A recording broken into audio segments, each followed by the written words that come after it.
2020년 4월 29일 수요일 큐티 생명의 삶 오늘의 본문 신명기 11장 13절부터 21절까지 말씀입니다. 내가 오늘 너희에게 명하는 내 명령을 너희가 만일 청종하고 너희의 하나님 여호와를 사랑하여 마음을 다하고 뜻을 다하여 섬기면 여호와께서 너희의 땅에 이른 비 늦은 비를 적당한 때에 내리시리니 너희가 곡식과 포도주와 기름을 얻을 것이요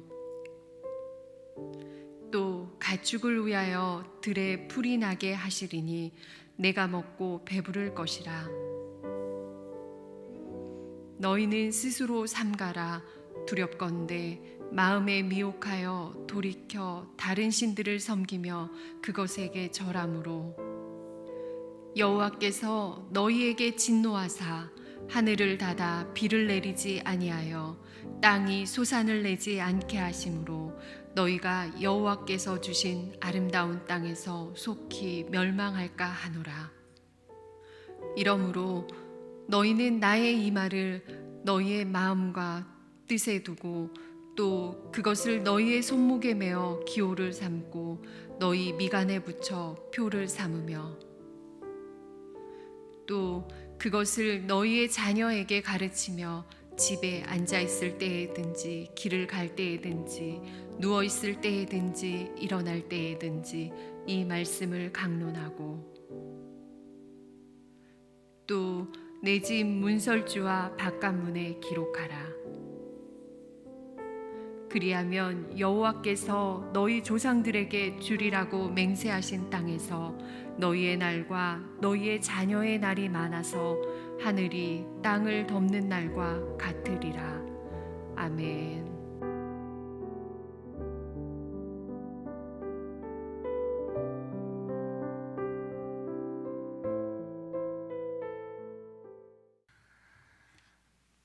제4차 산업혁명이 진행 중인 오늘날 많은 사람들은 과학 만능주의로 인한 인본주의의 함정에 빠져 살아가고 있습니다. 산업의 모든 분야에서 인공지능의 역할이 점점 커지고 사람이 설 자리에 컴퓨터와 로봇이 대신하는 시대 앞에 우리가 서 있는 것입니다. 이제 인간의 지혜와 노력만 있으면 무엇이든지 해낼 수 있다고 생각했습니다. 그런데 우리는 지금 전 세계가 눈으로는 보이지 않는 바이러스로 인하여 완전히 멈춰서는 경험을 하고 있습니다. 그래도 우리나라는 일찍이 어려움을 극복하고 이제 다시 일상으로 돌아가기 위해 준비를 하고 있지만 아직도 전 세계에는 바이러스와 싸우는 많은 사람들이 있습니다. 어느덧 전 세계 확진자는 300만 명을 넘어섰고 전문가들은 가을에 2차 대유행이 올 것으로 예상하고 있는 현실입니다. 예측하지 못했던 코로나라는 복병으로 인하여 세계는 경제와 사회, 문화 각 분야를 리셋해야 할 형편에 놓여 있습니다. 우리는 그동안 우리가 살아왔던 삶의 방식을 그대로 다시 살아갈 수 없음을 날마다 체감하고 어떻게 바꾸어 나아가야 할까 고민할 수밖에 없는 현실 가운데 서 있습니다. 여러분, 우리는 기억해야 합니다. 하나님을 잊은 인생은 아무것도 아니라는 사실을 기억해야 합니다. 하나님 없이 우리 스스로 인간의 능력으로 다 할 줄 알았습니다. 그러나 우리가 아무리 인간의 지혜와 지식을 자랑한들, 높은 과학 문명을 뽐낸다고 한들 우리가 스스로 극복하고 할 수 있는 것은 극히 제한적이라는 사실을 다시 한번 깨닫게 됩니다. 어제 우리가 말씀에서 살펴본 것처럼 객관적인 시각으로 볼 때 진정한 젖과 꿀이 흐르는 땅은 가나안이 아니라 나일강을 끼고 있는 이집트입니다. 그들은 범람하는 나일강의 물을 저수지에서 받아서 그 물을 농작지에 대서 농사를 짓습니다.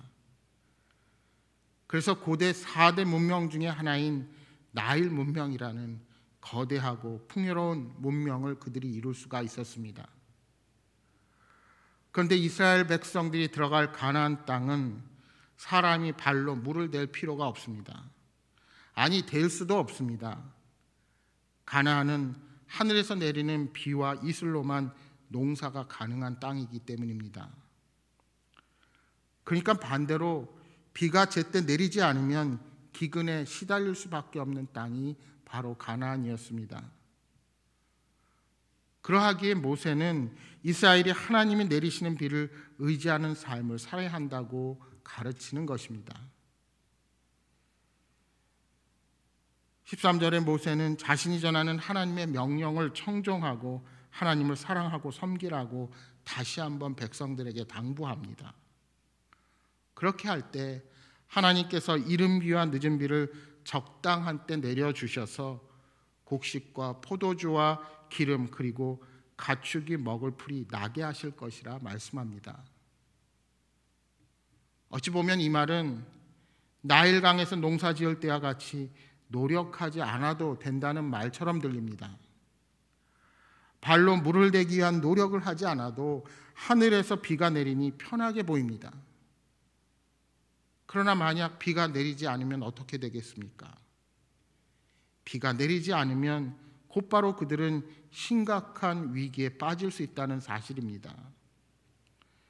그래서 모세는 이스라엘 백성이 다른 신을 섬김으로 하나님의 진노를 사는 일이 없어야 한다고 강조하는 것입니다. 여러분은 진정 하나님의 약속 안에 거할 때 우리의 삶이 풍성해지고 만족하심을 믿습니까? 이 세상 만물을 하나님께서 창조하셨고 지금도 주관하고 계심을 믿으십니까?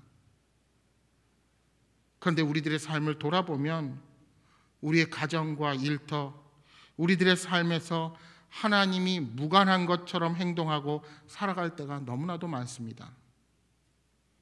도리어 세상의 방법을 더 신뢰하고 추구합니다. 발달한 과학과 지식이 우리들의 모든 문제를 해결해 줄 것으로 믿습니다. 그러나 우리는 지금 우리가 의지하던 것들이 얼마나 허무한 것인지 날마다 새롭게 경험하며 우리 인간의 한계를 느끼고 있습니다. 모세를 통해 주신 하나님의 경고를 어긴 이스라엘은 훗날 어떻게 되었습니까? 사사시대에 들어서면서 이스라엘의 하나님의 명령을 어기고 섬긴 다른 신들은 바알과 아세라였습니다. 참으로 어이가 없는 것은 하늘과 비를 관장하는 농업의 신이 바알과 아세라입니다. 분명 하나님께서 이른 비와 늦은 비로 그들에게 곡식과 포도주와 기름을 얻을 것을 약속했는데 고작 그들은 눈앞의 풍요를 위해 인간이 직접 만든 신상 앞에 절하는 어리석음을 범한 것입니다. 천지 만물을 주관하시는 하나님을 버리고 실제로는 아무 힘도 없는 우상을 섬긴 것입니다. 하나님께서 약속하신 땅에 들어가 살게 되었는데 오히려 하나님을 떠난 결과를 가져오게 된 것입니다. 결국 하나님이 진노하셔서 하늘을 굳게 닫기도 하시고 가나안 땅에 무서운 재앙을 내리기도 하셨습니다. 우리는 이렇듯 눈에 보이지 않는 하나님을 잊고 살아가는 어리석음을 날마다 범합니다. 그러나 여러분, 우리는 외형적인 조건이나 눈에 보이는 현상만을 가지고 판단하는 어리석음을 결코 범해서는 안 됩니다. 모든 것을 하나님에 대한 신앙적인 관점에서 판단해야 합니다. 아브라함과 조카 롯이 거주지를 선택하는 창세기 13장의 이야기를 여러분 기억해 보시기 바랍니다. 아브라함과 롯이 한 지역에서 함께 살다가 그 소유가 많아짐에 따라 목자들끼리 양들에게 풀을 서로 먼저 먹이고자 다툼이 자주 일어나게 되었습니다. 이때 아브라함이 조카와의 분쟁을 피하기 위해 자신의 우선권을 포기하고 조카 롯에게 먼저 땅을 택하게 합니다. 아버지도 아들도 아니고 조카입니다. 그러니 아브라함 자신이 먼저 우선권을 가지고 좋은 땅을 얼마든지 요구할 수 있습니다. 그러나 아브라함은 우선권을 포기합니다. 그리고 롯은 외형적인 조건만을 보고 요단 지역을 택합니다. 요단 지역은 겉보기에는 물이 넉넉하여 살기 좋은 곳으로 보였지만 실상은 여호와 앞에 큰 죄악의 도성이었습니다. 유황불로 멸망당한 소돔과 고모라가 바로 이 롯이 택한 지역이 아닙니까? 반면 아브라함은 좋은 땅을 양보하고 하나님의 지시에 따라 산간지역 헤브론으로 갑니다. 이때 하나님은 아브라함에게 약속의 말씀을 주십니다. 창세기 13장 14절 15절은 이렇게 말씀합니다. 롯이 아브라함을 떠난 후에 여호와께서 아브라함에게 이르시되 너는 눈을 들어 너 있는 곳에서 북쪽과 남쪽 그리고 동쪽과 서쪽을 바라보라. 보이는 땅을 내가 너와 네 자손에게 주리니 영원히 이르리라. 아브라함은 그곳이 비록 생활이 불편한 산간지역이요 외적으로 황폐한 땅이었지만 그곳을 하나님이 주신 땅으로 받아들였습니다.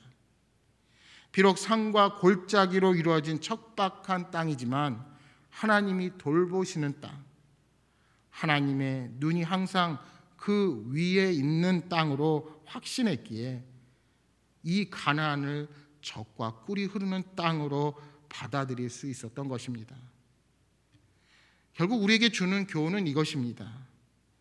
똑같은 것을 바라보아도 그 바라보는 관점에 따라서 완전히 다르게 보인다는 것이죠. 사랑하는 여러분, 기준점을 다시 잡으시기 바랍니다. 우리의 기준은 애굽이 아니라 하나님께서 있으라 명령하신 광야입니다. 우리의 기준은 세상이 아니라 하나님의 말씀인 것입니다. 우리의 기준이 세상에 있다면 아무리 좋은 것을 소유하고 많은 명예와 권력을 손에 쥔다 하여도 늘 불안하고 부족하고 욕심만 더 가득 차게 될 것입니다.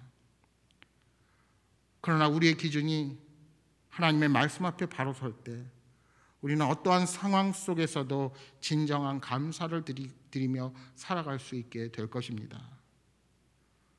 그래서 모세는 오늘 후반부 말씀에 다시 한번 신명기 6장에 말씀했던 쉐마의 말씀을 반복하고 있는 것입니다. 여러분, 자녀들과 다음 세대들에게 말씀을 부지런히 가르쳐야 합니다. 왜요? 그래야 하나님의 말씀을 잊지 않고 약속의 땅에서 형통하고 오랫동안 머무를 수 있게 되기 때문입니다. 오늘 우리들도 돈과 권력, 세상의 쾌락을 섬기라는 유혹을 받으며 살아갑니다.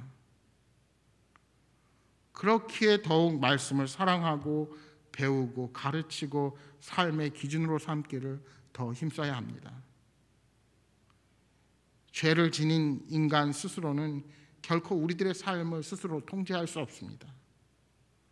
그러나 온전히 하나님만을 의지하고 그 말씀에 순종하며 살아갈 때 우리는 하나님께서 준비하신 이른 비와 늦은 비를 통하여 하나님께서 적절한 때에 주시는 풍성한 복을 공급받게 될 것입니다.